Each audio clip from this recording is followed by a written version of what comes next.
Alpomish Media va Saidumar O'ktanbek taqdim etadi. 19 yanvar soat 19:30 da Xalqlar do'stligi saroyida Ona yurt ohanglari gala konserti. Dasturda Avazoxun, Zulayho Boyxonova, Jenisbek Piyazov, Ilyos Arabov, Asliddin Do'stov, Jasmin, Benon guruhi, Afruza, Shohruh Yergashev, O'ktam Hakimov, Feruza Karimova, Muhammad Ziyo Anvarov, Mohixchehra Salimova, Jamshid Himmatov ishtirok etishadi.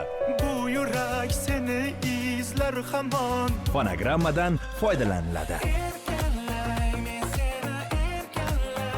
Dasturni Kamina Dilniyoz G'afforov olib boraman. Omadli tomoshabinlarga har doimgidek hamkorlarimizdan sovg'alar taqdim etiladi. Murojaat uchun telefon raqamlari 90 962 0044. Sensiz yasholmayman.